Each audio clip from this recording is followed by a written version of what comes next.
Reddit tree presents paranormal activities. First event. I think I had a run-in with a dead loved one.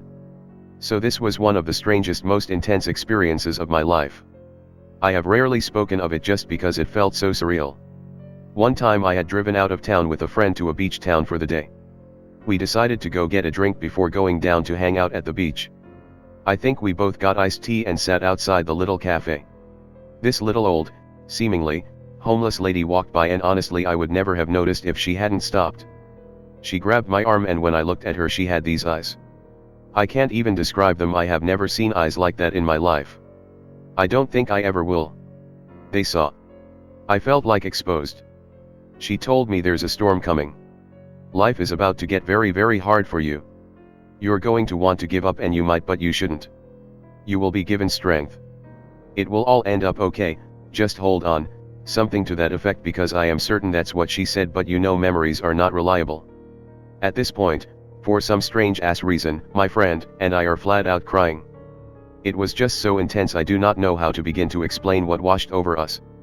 The waiter came and shooed her away. Before she left she turned and she said, "Insert my name here, my name is Isabel." My heart damn near stopped. She walked away. The waiter apologized to us, and what was odd is he also looked confused. He said he hadn't seen her in the area before. It isn't abnormal for this to happen in that area and the place I lived. There is a high homeless population. The thing is, the same ones typically stick around the same areas, so it was off that he never had. Not a biggie, but interesting. Now the two things that made this experience paranormal, or rather spiritual, are that 1, I proceeded to have the 2 hardest years of my life. I did give up. I flat out gave up, but somehow and some way I survived and got my shit back together and even moved to a new country and started an amazing life. Things aren't perfect, but if you had told me that this would be my life in that 2-year period, I would never have believed you. 2. A relative, a very, very close relative I had lost and been dreaming about, was named Isabel. I have always found it off that she didn't open with that. Why did she wait until the end to say it? I will never know. However, she made sure to say it. I've always wondered if that lady was even a human being. The only person I shared this with was my dad right after the fact, and he also got that overwhelmed feeling and cried as well. He was speechless and convinced it was an angel. LOL, I'll never forget how he said goodbye to me on that phone call. Well, I guess we need to brace ourselves then, huh? LOL. If only he knew what was coming next, good God. Second event. Never told anyone this. My grandma died of emphysema when I was 3.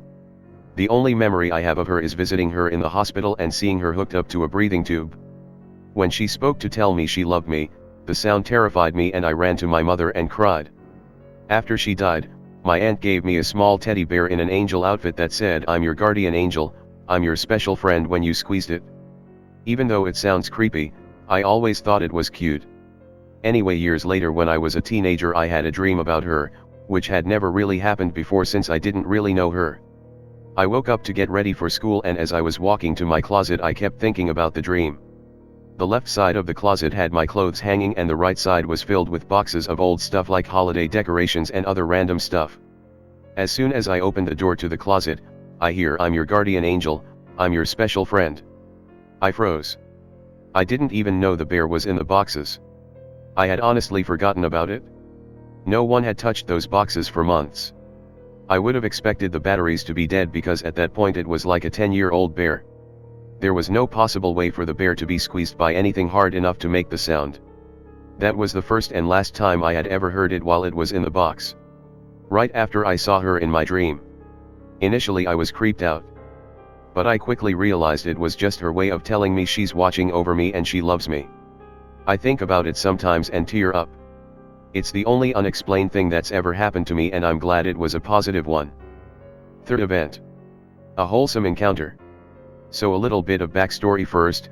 My fiancé, Jay, and I had gotten a kitten together and we loved him with everything. And tragically we lost him too young due to an accident. Please do not ask for detail. I will not tell. It hurts to revisit. We were obviously very broken and distraught.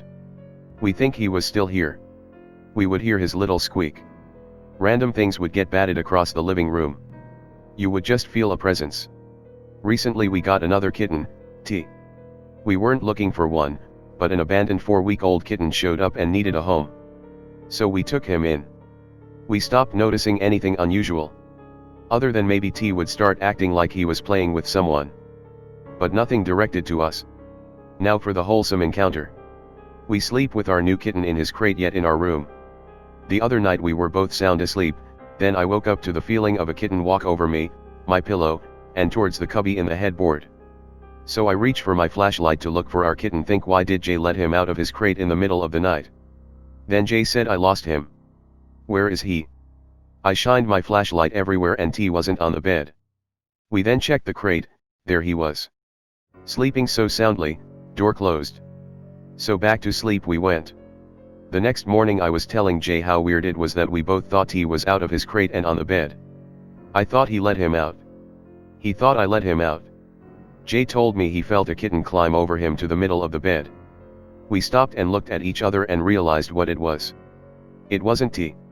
It wasn't a simultaneous dream. It must have been our first kitten just walking over us to go to bed. I was so happy he decided to visit us again. He's welcomed anytime. Last but not the least event. My very creepy dorm room. In fall of 2016, my best friend and I were roommates going through our freshman year of college. By the end of the year, we had come to the conclusion that our dorm room was haunted. It started with our decor falling off of the walls. Some items would stay, while others would not. We tried different methods of getting stuff to stick, but it was always a guarantee that something would fall, and it would usually be at odd hours of the night when it came noisily crashing down, waking us in a panic, of course.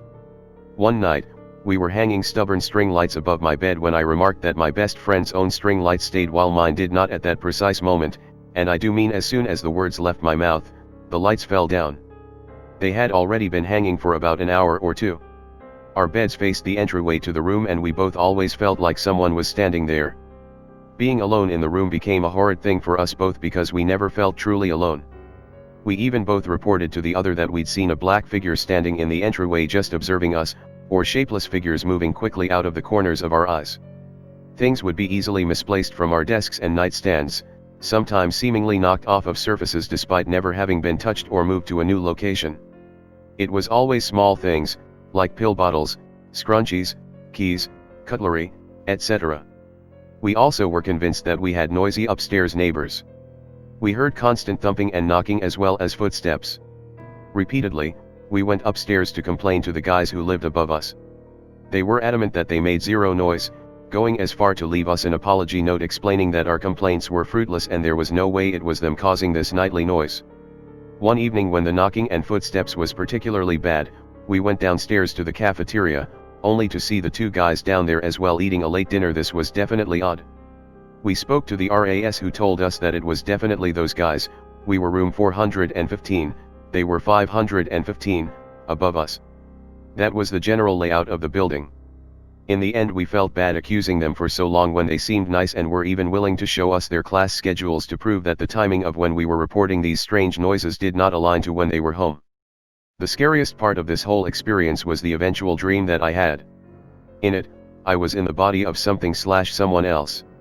I was standing at the doorway of our room before I sunk into a low, army crawl type crouch, crawling across the room like an animal. I went to my best friend's bedside and stood over her with this intense urge to hurt her. She sat up in the dream and screamed loudly. It was realistic enough to wake me up into a cold sweat, and I remember lurching upright and staring hard at my friend, who was asleep, just to make sure she hadn't actually been screaming in terror. I didn't sleep for 2 or 3 nights after that because I was so upset by this nightmare and afraid that it would manifest again. I'm still traumatized by this dream and vividly remember the details, and I've always feared having it again, even years later. It wasn't until after we moved out that we drew some conclusions about this experience. Directly next door to our dormitory, literally next door, we were neighbors and could see the place from our window, was the Chi Omega house where Ted Bundy committed the heinous murders and attack of several women. I'm not saying Ted Bundy was haunting us because that's a total and ridiculous stretch, but my best friend and I do have a theory that this area was and most likely still is vulnerable to being a sort of portal for bad energy/bad spirits. For further context, my best friend has had paranormal experiences her whole life and visited numerous psychic mediums who have told her that she is very sensitive to these kinds of things. I myself have had experiences, though not as intensely as hers.